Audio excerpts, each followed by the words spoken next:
तो कैसे हैं आप लोग? चलिए शुरू करते हैं बिना किसी बकचोदी के फिजिक्स का रिवीजन।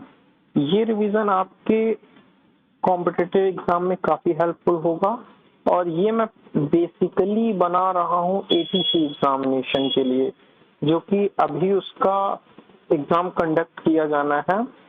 और ये जो रिवीजन कोर्स है ये काफी हेल्पफुल होगा उन सभी स्टूडेंट्स के लिए जो भी फिजिक्स से रिलेटेड कोई भी कॉन्सेप्ट पढ़ना चाहते हैं। तो यहाँ पे बेसिकली मैं कुछ फॉर्मूले डिस्कस करूंगा, उस पर बेस्ड न्यूमेरिकल फर्दर फ्यूचर में मैं डिस्कस करूंगा। तो चलिए शुरू करते हैं। कुछ बेसिक चीजें हैं जो जाननी बहुत ज्यादा जरूरी हैं, जिनमें है पहला फिजिकल कंटेंट।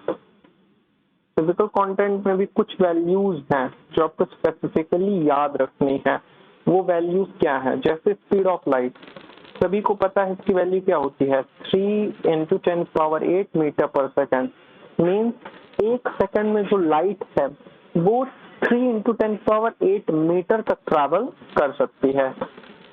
सेकंड अगर मैं बात करूं प्लांक कांस्टेंट, प्लांक कांस्टेंट को हम एच से रिप्रेजेंट करते हैं और उसकी वैल्यू बेसिकली होती है 6.63 × 10⁻34 जूल सेकंड। मीन्स जो ये कांस्टेंट है इसकी वैल्यू निग्लिजिबल मानी जाती है। और हम किसी भी कांस्टेंट का मल्टीप्लिकेशन किसी भी क्वांटिटी में करते ही हैं ताकि उसकी जो हाईएस्ट पावर है वो कहीं ना कहीं कम हो सके। यहाँ पे एचएससी की वैल्यू होती है 1242 1242 इलेक्ट्रॉन वोल्ट न्यूटन मीटर। ठीक, नेक्स्ट ग्रेविटेशनल कांस्टेंट। जब भी हम ग्रेविटेशनल फोर्स पढ़ते हैं तो ग्रेविटेशनल कांस्टेंट की वैल्यू जहाँ पे कैपिटल जी से शो की जाती है उसकी वैल्यू होती है 6.67 × 10⁻11 न्यूटन मीटर स्क्वायर पर केजी स्क्वायर। बिकॉज जब भी हम ग्रेविटेशनल कांस्टेंट या ग्रेविटेशनल पुल पुश या ग्रेविटेशनल फोर्स की बात करते हैं तो वहां पे मास की हम बात करते हैं और मास की जो एसआई यूनिट होती है वो केजी होती है। तो कहीं ना कहीं जो ग्रेविटेशनल कांस्टेंट है वो हमारा मास से एसोसिएटेड है, फोर्स से एसोसिएटेड है और डिस्टेंस से एसोसिएटेड है। क्योंकि जो न्यूटन होती है वो यूनिट होती है फोर्स की, meter is the unit of length and KG is the unit of mass. Next Boltzmann constant. Boltzmann constant की वैल्यू होती है 1.38 × 10⁻³ जूल पर केल्विन। आपको ये यूनिट हमेशा याद रखनी है। Next molar gas constant. Molar gas constant की वैल्यू होती है 8.314 जूल पर मोल केल्विन। ठीक है ना। Next Avogadro number. जब भी आप एटम्स की बात करते हो, मॉलिक्यूल्स की बात करते हो, तो वहां पे नंबर ऑफ एटम को रिप्रेजेंट करने के लिए कि किसी भी पर्टिकुलर सब्सटेंस में कितने एटम प्रेजेंट हैं उसको बताने के लिए हम एवोगाड्रो नंबर्स का यूज करते हैं। और एवोगाड्रो की जो वैल्यू होती है वो Na = 6.023 × 10⁻23 पर मोल होती है। मतलब एक मोल में 6.023 × 10⁻23 एटम्स प्रेजेंट होते हैं। Next charge of electron. जो इलेक्ट्रॉन के अंदर चार्ज होता है, देखो इलेक्ट्रॉन, प्रोटॉन और न्यूट्रॉन तीन ही चीजें होती हैं, है ना। उसमें भी अगर जो इलेक्ट्रॉन होता है उस पे जो चार्ज होता है वो होता है 1.602 × 10⁻19 coulomb. Coulomb is a unit of charge. तो कूलाम एक साइंटिस्ट का नाम है और उन्होंने चार्ज से रिलेटेड इलेक्ट्रॉन पर कितना आवेश है उसका डिस्कवर किया था। Next permeability of vacuum. Permeability of vacuum जो होती है वो 4 पाई × 10⁻7 न्यूटन पर एरिया का square. Permeability of vacuum, permeability of vacuum नहीं, परमेबिलिटी ऑफ ये शायद किसी मीडियम की है, तो वो होती है 8.85 × 10⁻12 F/m। कूलॉम्स कांस्टेंट की अगर मैं बात करूं 1/4 पाई एप्सिलॉन नॉट उसकी वैल्यू होती है 9 इंटू 10⁹ न्यूटन मीटर स्क्वायर पर कूलाम स्क्वायर, है ना। तो कूलाम कांस्टेंट की जो वैल्यू होगी वो यही होगी। नेक्स्ट अगर मैं बात करूं फैराडे कांस्टेंट की, ये भी आपको याद रखना है 96485, 4 5 6 7 छोड़ के 8 और 9, तो मतलब 4 से आपको स्टार्ट करना है, 5 6 7 छोड़ के 8 9, तो 96485 कूलाम पर मोल, ये फैराडे कांस्टेंट है। मास ऑफ इलेक्ट्रॉन की अगर मैं बात करूंगा, अभी तक मैंने चार्ज ऑफ इलेक्ट्रॉन्स की बात की थी कि किसी भी इलेक्ट्रॉन में कितना चार्ज होगा, पर अब मैं जो बात करने वाला हूँ वो मास ऑफ इलेक्ट्रॉन की है। मतलब अगर हम किसी भी पार्टिकल्स में इलेक्ट्रॉन को फाइंड आउट कर लें तो उस पर जो मास होगा वो होगा 9.1 इंटू 10⁻31 kg, जबकि मास ऑफ प्रोटॉन जो होता है वो मास ऑफ इलेक्ट्रॉन से ज्यादा होता है, वो होता है 1.67 इंटू 10⁻27 kg, जबकि मास ऑफ न्यूट्रॉन जो होगा वो होगा 1.6749 इन 10⁻27 kg। तो जो मास ऑफ प्रोटॉन और मास ऑफ न्यूट्रॉन है वो अप्रोक्सीमेट सेम होते हैं। यही रीजन है कि ओवर द टाइम पीरियड जो प्रोटॉन है वो न्यूट्रॉन में कन्वर्ट हो जाता है। अब अगर मैं एटॉमिक मास यूनिट की बात करूं तो उसकी वैल्यू होती है 1.66 into 10⁻27 kg। Stefan Boltzmann constant की जो वैल्यू होती है वो होती है 5.67 इन 10 वाट पर मीटर के पावर 4। अब स्टीफन बोल्ट्जमैन कांस्टेंट जो है वो हीट ट्रांसफर में आपको देखने को मिलेगा। उसके बाद मैं बात करूं रेडबर्ग्स कांस्टेंट आर इन्फिनिटी, उसकी वैल्यू होती है 1.097 इन 10 7 पर मीटर। बोहर मैग्नेट्रॉन में म्यू एम की वैल्यू होती है 9.27 इन 10⁻24। बोहर रेडियस की जो वैल्यू होती है 0.529 इन 10⁻10। और स्टैंडर्ड एटमॉस्फेयर, देखो दो टाइप का एटमॉस्फेरिक प्रेशर होगा, एक स्टैंडर्ड एटमॉस्फेरिक प्रेशर, एक वैक्यूम, है ना।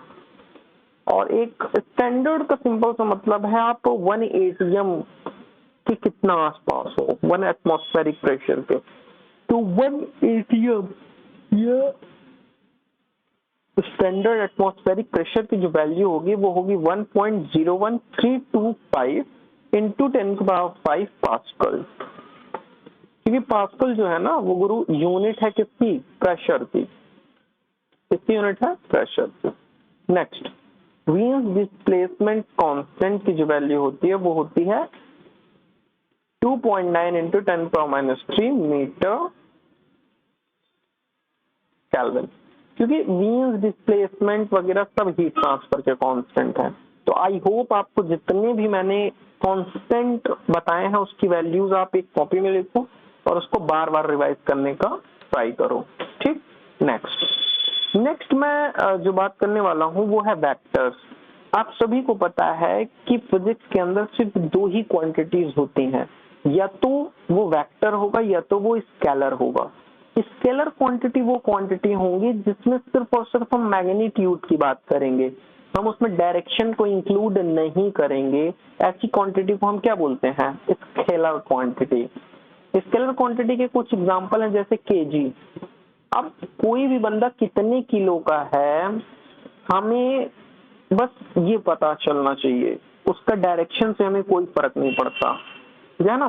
कोई भी डायरेक्शन, जैसे डिस्टेंस मैंने बताया 5 किलोमीटर, तो यहाँ पे मुझे सिर्फ एक यूनिट, एक स्पेसिफिक पैरामीटर रिक्वायरमेंट है उसको बताने के लिए कि वो कितनी दूर है ना। लेकिन अगर मैं वेलोसिटी की बात करूं, मैं एक्सेलरेशन की बात करूं, इन दोनों क्वांटिटीज में मुझे कहीं ना कहीं वेक्टर का रिक्वायरमेंट होगा, क्योंकि यहाँ मुझे डायरेक्शन को स्पेसिफाई करना पड़ेगा। क्योंकि अगर जिस डायरेक्शन में हम फोर्स लगा रहे हैं उसी डायरेक्शन में डिस्प्लेसमेंट हो रहा है, उसी डायरेक्शन में वेलोसिटी है, तब तो पॉजिटिव है। एक्सेलरेशन भी हम बताएंगे तो डायरेक्शन के साथ बताएंगे। तो बेसिकली तीन डायरेक्शन की हम बात करते हैं, X direction, Y direction and Z direction. और इन तीनों डायरेक्शन के यूनिट वेक्टर्स जो होंगे वो आई कैप, जे कैप एंड के कैप होंगे। पर अगर मुझे इसका मैग्नीट्यूड बताना हो, मैग्नीट्यूड इन द सेंस कि अगर मुझे ये बताना हो, अगर मुझे ये बताना हो कि मॉड ऑफ ए की वैल्यू क्या है, इसको मॉडुलस ऑफ ए बोलते हैं, वेक्टर ऑफ मॉड ए, तो वो हम जो भी क्वांटिटीज होंगी उनका स्क्वायर करके ऐड करके उसका स्क्वायर रूट ले लेंगे। ठीक,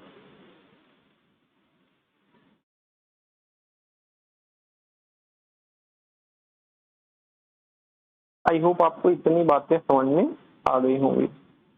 नेक्स्ट जो मैं बात करूंगा, जब भी मैं वेक्टर्स की बात करता हूं तो मुझे दो चीजों की रिक्वायरमेंट होगी कि उन दोनों वेक्टर्स का जो मैंने मल्टीप्लिकेशन किया है वो मैंने डॉट के फॉर्म में किया है कि क्रॉस के फॉर्म में किया है। जब भी डॉट प्रोडक्ट की मैं बात करूंगा, ए वेक्टर ए डॉट बी, तो वहां पे जो रिजल्टेंट वैल्यू आएगी वो ए बी कॉस थीटा के फॉर्म में होगी। जबकि मैं अगर क्रॉस प्रोडक्ट की बात करूंगा, vector A cross vector B, तो वहां पे जो रिजल्टेंट वैल्यू आएगी वो आएगी ए बी साइन थीटा के फॉर्म में। तो दोनों के मैग्नीट्यूड तो सेम है, बस यहाँ पे जो एंगल के साथ उसका क्वांटिटी है, यहाँ पे कॉस थीटा है और यहाँ पे साइन थीटा है। ठीक, अब जो मैं डिटर्मिनेंट की बात करता हूं उसको भी हम यहाँ से निकाल सकते हैं। तो अगर determinant of A X, A Y, A Z, sorry B X, B Y and B Z की अगर मैं बात करूंगा तो डिटर्मिनेंट निकालने का ये फॉर्मूला हो जाएगा। ठीक, तो आई होप आपको वेक्टर क्वांटिटीज और स्केलर क्वांटिटीज में डिफरेंस समझ में आया होगा। डॉट प्रोडक्ट और स्केलर प्रोडक्ट क्या होता है वो समझ में आया होगा। और किसी भी गिवन वेक्टर इक्वेशन का मैग्नीट्यूड निकालने के लिए कौन सा फॉर्मूला यूज किया जाता है वो आपको समझ में आया होगा। अब हम थोड़ा सा और आगे अगर बढ़ें और काइनेमैटिक्स की तरफ चलें। देखिए, बेसिकली दो टाइप की चीजें हम पढ़ते हैं, काइनेमैटिक्स एंड एक काइनेटिक। तो काइनेमैटिक्स का जो बिहेवियर है वो बस इतना है कि जो भी स्टडी हम कर रहे हैं वहां पे हम फोर्स की बात कर सकते हैं, वहां पे हम एक्सेलरेशन की बात कर सकते हैं, डायरेक्शन की बात कर सकते हैं, बट कॉजेज ऑफ मोशन की हम बात नहीं करेंगे। अब कहीं ना कहीं कॉजेज ऑफ मोशन तो फोर्स ही है, तो काइनेमैटिक्स में हम सिर्फ और सिर्फ वेलोसिटी की बात करेंगे, एक्सेलरेशन की बात करेंगे, डिस्प्लेसमेंट की बात कर सकते हैं और टाइम की बात कर सकते हैं, पर हम कहीं भी फोर्स को इंक्लूड नहीं करेंगे। तो उस टाइप की जो स्टडी होगी वो क्या कहलाएगी, काइनेमैटिक कहलाएगी। ठीक, जैसे में अगर दो टाइप की वेलोसिटी होंगी, या तो एवरेज वेलोसिटी होगी। अब एवरेज का मतलब आप समझ लो और इंस्टेंट का मतलब थोड़ा सा समझ लो। देखो, एवरेज का मतलब सिंपल सा है कि अगर आपने किसी डिस्टेंस को ट्रैवल करने के लिए 20 किलोमीटर पर आवर्स, 30 किलोमीटर पर आवर्स, 40 किलोमीटर पर आवर्स की स्पीड के साथ आपने कोई भी डिस्टेंस ट्रैवल की। अब मुझसे कोई अगर पूछे कि आपकी एवरेज वेलोसिटी क्या थी, तो मैं सिंपल क्या करूंगा, तीनों को ऐड करके डिवाइड बाय 3 कर दूंगा। तो 4 3 7 2 9 90 divided by 3, that should be the 30 kilometre पर आवर्स। मीन्स जो मेरी एवरेज वेलोसिटी होगी वो तीनों का समेशन, या तीनों को इक्वल पार्ट, मतलब टोटल हमारी कितनी वेलोसिटी है उसको इक्वली तीनों में डिस्ट्रीब्यूट करने का काम है। पर जो मैं इंस्टेंट वेलोसिटी की बात करता हूँ, whenever I want to talk about what is the instant velocity, instant का मतलब होता है at a particular point. Means अगर मैं बात करूं तो 9:20 पर मेरी वेलोसिटी क्या थी, मतलब पर्टिकुलर उस इंस्टेंट पर, उस टाइम पर जो वेलोसिटी होगी उसको क्या बोलेंगे, instant velocity. I hope clear होगा इंस्टेंट वेलोसिटी और एवरेज वेलोसिटी में डिफरेंस क्या होता है। ठीक, तो ये जो फॉर्मूलेज हैं ये दोनों के अलग अलग हैं। जब मैं बात करूंगा कि एवरेज वेलोसिटी, तो उसका डायरेक्ट होगा कितना डिस्प्लेसमेंट हुआ और कितना टाइम टेकन हुआ, मतलब delta S by delta T. जबकि जब मैं इंस्टेंट वेलोसिटी की बात करूंगा तो वो होगा क्या, D S by D T.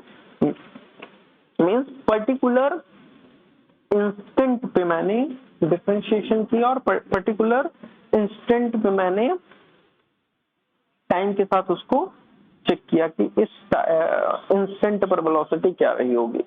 Same इसी तरह मैं एवरेज एक्सेलरेशन और इंस्टेंट एक्सेलरेशन को भी डिफाइन करूंगा। एवरेज में delta we by delta T, मतलब v2 minus v1 upon t2 minus t1, ये बात मैं करूंगा। और जबकि मैं इंस्टेंट की जब बात करूंगा ना, तो मुझे पर्टिकुलर उसी पॉइंट पर उसको डेरिवेट करना पड़ेगा, उसको तोड़ना पड़ेगा। ठीक, तो वो हो जाएगा इंस्टेंट वेलोसिटी। फिर मैं बात करूं s बराबर ut plus half at square, तो ये एक स्ट्रेट लाइन मोशन में डिस्प्लेसमेंट निकालने का फॉर्मूला है, where s is the displace distance, u is the initial velocity, t is the time taken, a is the acceleration and so on. फिर v is equal to u plus at and v square is equal to u square plus 2a। ये पहला, ये दूसरा और ये तीसरा, तीनों का एप्लीकेशन, तीनों का यूज करने का जो तरीका है वो अलग अलग है। ठीक है ना, उनको कब यूज करना है वो क्वेश्चन के हिसाब से आप देखिएगा। अब एक और कॉन्सेप्ट है जो बहुत ज्यादा इंपॉर्टेंट है, वो है रिलेटिव वेलोसिटी का। देखो सिंपल सी बात है कि हम कितने अमीर हैं, हम कितने गरीब हैं, ये सभी चीजें रिलेटिव होती हैं। रिलेटिव इन द सेंस कि कोई एक फिक्स पैरामीटर हो जिससे मैं बता सकूं कि मैं कितना मोटा हूं, मैं कितना पतला हूं, मैं कितना अमीर हूं, मैं कितना गरीब हूं। तो किसी न किसी एक पर्टिकुलर फ्रेम ऑफ रेफरेंस की बात की जा रही है कि मैं किस फ्रेम ऑफ रेफरेंस पर खड़ा होके इस चीज को डिफाइन कर रहा हूं। तो जो रिलेटिव वेलोसिटी है वो भी कहीं ना कहीं फ्रेम ऑफ रेफरेंस पर डिपेंड करती है कि मेरी वेलोसिटी किसके रिस्पेक्ट पे आप देख रहे हो। जैसे एक कोई मूविंग ऑब्जेक्ट है, मूविंग ऑब्जेक्ट के रिस्पेक्ट मेरी वेलोसिटी कुछ अलग हो सकती है, और अगर कोई भी ऑब्जेक्ट इंस्टेंट रुका हुआ है तो उसके सापेक्ष मेरी जो वेलोसिटी है वो कुछ अलग हो सकती है। तो रिलेटिव वेलोसिटी निकालने का सिंपल सा फंडा है, v velocity of a with respect to b is given by va minus vb। मतलब a की वेलोसिटी में मैं अगर b की वेलोसिटी को माइनस कर दूं तो मुझे v की वेलोसिटी a, मतलब a की वेलोसिटी b के रिस्पेक्ट में पता चल जाएगी। तो ये जितना डिस्कशन मेरा था वो सिंपल स्ट्रेट लाइन का था। अब जब मैं बात करूंगा 2D मोशन की, तो 2D मोशन में हमें पता है कि जो कर्व बनता है, जो शेप बनता है वो होता है प्रोजेक्टाइल। तो मेरा नेक्स्ट जो होगा वो होगा प्रोजेक्टाइल मोशन। प्रोजेक्टाइल मोशन अगर मैं बात करूं तो ux और uy में कोई भी अगर प्रोजेक्शन है तो उसके दो ही कंपोनेंट होंगे, या तो x डायरेक्शन में या तो y डायरेक्शन में। तो x डायरेक्शन की जो वेलोसिटी होगी वो u cos थीटा होगी और y डायरेक्शन की जो वेलोसिटी होगी वो u sin थीटा होगी। ठीक, तो यहाँ पे कुछ इंपॉर्टेंट फॉर्मूलेज हैं जो आपको याद रखने हैं जब आप प्रोजेक्टाइल मोशन के कॉन्सेप्ट सीखोगे। तो पहला है मैक्सिमम हाइट, मतलब कोई भी अगर आपने ऑब्जेक्ट को थ्रो किया है किसी भी एंगल के साथ तो वो कितनी मैक्सिमम हाइट अटेन कर सकता है, कितनी मैक्सिमम हाइट रीच कर सकता है, उसका फॉर्मूला है h is equal to u square sin square theta upon 2g, where u is the initial velocity, theta is a projected angle, g is a gravitational constant and h is the maximum height, h max। हाँ, अगर आपने angle के साथ कुछ छेड़खानी की तो आपकी जो हाइट है ना वो वेरी कर सकती है। मीन्स अगर आपने थीटा 45 डिग्री पे रखा तो आपकी जो हाइट है वो मैक्सिमम मिल सकती है। नेक्स्ट अगर मैं बात करूं कि अगर किसी भी ऑब्जेक्ट को मैंने थ्रो किया है तो वो कितने टाइम तक फ्लाइंग कंडीशन में रहेगा, मतलब एक जगह से दूसरी जगह तक पहुंचने में उसको कितना टाइम लगेगा, उसी को बोलते हैं time of flight. Time of flight का जो फॉर्मूला होगा वो होगा 2u sin theta upon g, 2u sin theta upon g। Next अगर मैं बात करूं रेंज की, रेंज का सिंपल सा मतलब है कि आपने किसी भी ऑब्जेक्ट को अगर थ्रो किया है तो वो कितनी दूर तक जा सकता है, उसकी रेंज कहां तक है। तो उसका सिंपल सा फॉर्मूला है r is equal to u square sine 2 theta by g, u square sine 2 theta by g. ठीक, नेक्स्ट ये जो मेरा फॉर्मूला है ये है मेरा प्रोजेक्टाइल का फॉर्मूला, जो शो करता है कि मेरा जो पाथ है प्रोजेक्शन का वो एक कर्व्ड पाथ है, ठीक है ना। तो उसका फॉर्मूला होगा y बराबर tan theta into x minus g upon 2u square cos square theta into x square. अब कुछ चीजें और हैं जो इम्पोर्टेंट हैं और वो चीजें क्या हैं यहाँ पे दिखेंगी आपको। अरे सॉरी, ये रिजिड बॉडी है। ठीक, नेक्स्ट अगर मैं बात करूं मोमेंट ऑफ इनर्शिया, इनर्शिया का सिंपल सा मतलब है जड़त्व, जड़त्व का सिंपल सा मतलब है रिजिडिटी, रिजिडिटी का सिंपल सा मतलब है कि अगर कोई भी ऑब्जेक्ट रेस्ट में है तो वो रेस्ट में ही रहेगा, अगर कोई ऑब्जेक्ट मोशन में है तो वो मोशन में ही रहेगा, वही उसका इनर्शिया है। अब उस इनर्शिया से अगर आपको उसको डिफ्लेक्ट करना है तो कुछ न कुछ मोमेंट लगाना पड़ेगा, कुछ न कुछ फोर्स अप्लाई करना पड़ेगा। वही चीज का मैं डिस्कशन यहाँ पे करने वाला हूँ। तो सिंपल से कुछ फॉर्मूलेज हैं जो आपको याद रखने हैं। अगर आपके पास एक रॉड है एल लेंथ की, उसका मोमेंट ऑफ इनर्शिया निकालना है तो पहले आपको ये बताना पड़ेगा कि आप किस एक्सिस के अबाउट उसका मोमेंट ऑफ इनर्शिया निकाल रहे हो। अगर आपने उसके सेंट्रल एक्सिस के अबाउट मोमेंट ऑफ इनर्शिया निकाला तो उसकी वैल्यू होगी ml स्क्वायर बाई 12, जबकि अगर आपने उसके राइट एंड कॉर्नर से मोमेंट ऑफ इनर्शिया निकाला तो उसकी वैल्यू होगी ml स्क्वायर बाई 3। अब आपको एक छोटा सा क्वेश्चन यहाँ पे पूछ सकता है, if you have a L length rod then which of the statement is correct? The moment of inertia about the center axis is maximum to the bottom axis, minimum, equal या not defined। तो simple सा मतलब है अगर denominator की value छोटी है तो ओवरऑल जो वैल्यू है वो बड़ी होगी, अगर डिनोमिनेटर की वैल्यू बड़ी है तो ओवरऑल वैल्यू छोटी होगी। तो हम बोल सकते हैं कि moment of inertia about the right and जो होगा ml स्क्वायर बाई 3 की value moment of inertia about centre axis के वो ज्यादा होगी। अब अगर मैं एक पर्टिकुलर डिस्क नहीं है प्लेन फिगर की बात करूं और उसका सेंटर पॉइंट के अबाउट मोमेंट ऑफ इनर्शिया निकालूं तो वो होगा m/12 a square plus b square and I जो होगा वो होगा समेशन ऑफ MI/RI का स्क्वायर। मतलब मास और रेडियस अगर आपको पता है ना तो आप किसी भी बॉडी का मोमेंट ऑफ इनर्शिया आराम से निकाल सकते हो। तो और अगर आपकी मास जो है वो वेरी कर रहा है, वेरी इन द सेंस कि पर्टिकुलर पॉइंट पर मास कुछ दूसरा है और किसी दूसरे पॉइंट पर मास कुछ दूसरा है, तो उसके लिए जो मोमेंट ऑफ इनर्शिया का फॉर्मूला है वो होगा I is equal to integration R square D M. Radius of gyration की अगर मैं बात करूं तो उसको हम शो करते हैं एम के स्क्वायर से, एम के स्क्वायर। अब कुछ डिस्क का मोमेंट ऑफ इनर्शिया जैसे रिंग और होलो सिलेंडर, दोनों का मोमेंट ऑफ इनर्शिया कितना होता है, एम आर स्क्वायर।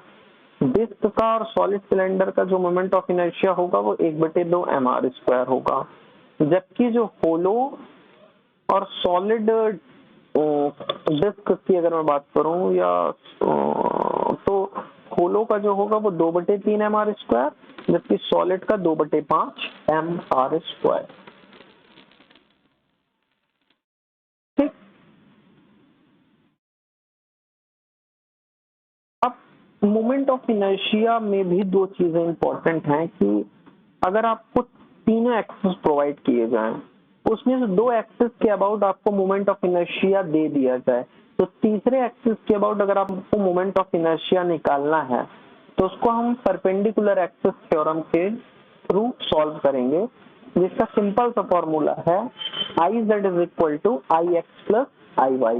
मीन्स किसी तीसरे एक्सिस के अबाउट जो मोमेंट ऑफ इनर्शिया होगा वो गिवन दो एक्सिस के अबाउट मोमेंट ऑफ इनर्शिया के समेशन के इक्वल होगा। जबकि अगर मुझे किसी भी सेंटर पॉइंट के अबाउट मोमेंट ऑफ इनर्शिया दिया गया है और डी डिस्टेंस पर मोमेंट ऑफ इनर्शिया पता करना है, या डी डिस्टेंस पर मोमेंट ऑफ इनर्शिया पता है, सेंटर पॉइंट के अबाउट पता है, तो उसके पैरेलल किसी भी एक्सिस पर, किसी भी एक्सिस या किसी भी प्लेन पर मोमेंट ऑफ इनर्शिया क्या होगा, वो होगा आई पैरेलल एक्सिस थ्योरम के थ्रू सेंटर पॉइंट के about moment of inertia plus m into D square. D वो डिस्टेंस है जिस डिस्टेंस के अबाउट मुझे मोमेंट ऑफ इनर्शिया पता करना है। तो आई होप आपको मोमेंट ऑफ इनर्शिया का कॉन्सेप्ट समझ में आया होगा। मोमेंट ऑफ इनर्शिया का बेसिक फॉर्मूला क्या है, जाइरेशन, रेडियस ऑफ जाइरेशन एम के स्क्वायर इज इक्वल टू आई क्या होता है, perpendicular axis theorem and parallel axis theorem भी क्लियर हो गया होगा। अब जो मेरा डिस्कशन है वो एनर्जी के ऊपर है, और एनर्जी के ऊपर इतना डिस्कशन करने की जरूरत क्यों है, क्योंकि फिजिक्स या कोई भी सब्जेक्ट बेसिकली वर्क कर रहा है एनर्जी के ऊपर। हमारा मेन पर्पस है लो ग्रेड एनर्जी को हाई ग्रेड एनर्जी में कन्वर्ट करना, या एनर्जी का लॉसेस को मिनिमाइज करना और प्रॉफिट को मैक्सिमाइज करना। तो दो टाइप की एनर्जी मैंने अपनी जिंदगी में पढ़ी है, पहला काइनेटिक एनर्जी, दूसरा पोटेंशियल एनर्जी। काइनेटिक एनर्जी वो एनर्जी है जो किसी भी बॉडी के मोशन की वजह से जनरेट होती है, जबकि पोटेंशियल एनर्जी वो एनर्जी है जो किसी भी बॉडी के पोजीशन के हिसाब से स्टोर होती है। जैसे किसी 5 मीटर पर रखी वस्तु, ऑब्जेक्ट में पोटेंशियल एनर्जी 10 मीटर हाइट पर रखे ऑब्जेक्ट के पोटेंशियल एनर्जी से कम होगी, क्योंकि जो पोटेंशियल एनर्जी का फॉर्मूला है वो mgh होता है। मींस कहीं ना कहीं हाइट जो है वो एक डिसाइडिंग फैक्टर है आपके पोटेंशियल एनर्जी का। तो काइनेटिक एनर्जी जो मैं बात करूंगा वो दो टाइप की हो सकती हैं। एक आपके मतलब रोटेशन वाले पार्ट में, और एक सिंपल।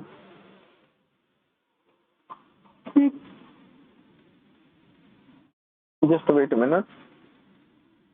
ठीक है, तो काइनेटिक एनर्जी की जो मैंने बात की वो यहाँ कंप्लीट हो जाएगी। तो kinetic energy K is equal to half M B C का square plus half I C omega का स्क्वायर। ये ओमेगा ओमेगा क्या है, ये ओमेगा एंगुलर वेलोसिटी है। जो काम वेलोसिटी लीनियर मोशन में करती है वही काम ओमेगा एंगुलर वेलोसिटी में करती है। जो काम मास लीनियर मोशन में करती है वही काम आई मतलब मोमेंट ऑफ इनर्शिया किसमें करता है, रोटेशन वाले पार्ट में। अबाउट हिंज एक्सिस पर अगर इंस्टेंटेनियस एक्सिस ऑफ रोटेशन मुझे निकालना हो वो होगा k is equal to half I H omega square.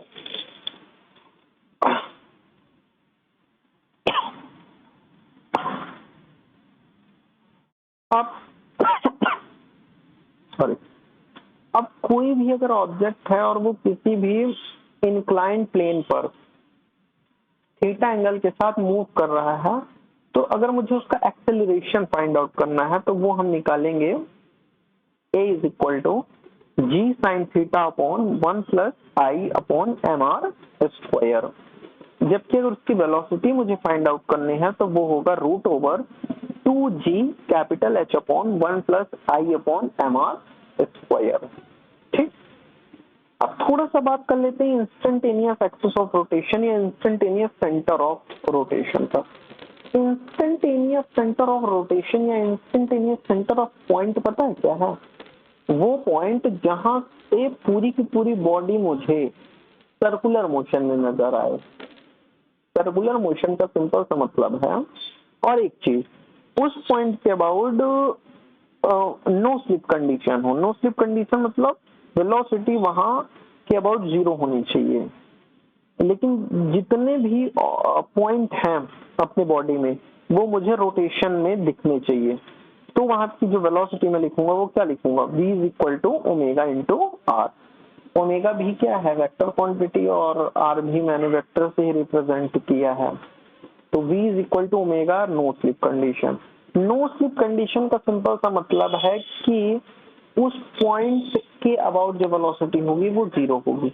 मतलब उस पॉइंट के about velocity normal velocity angular velocity के बराबर हो जाएगी।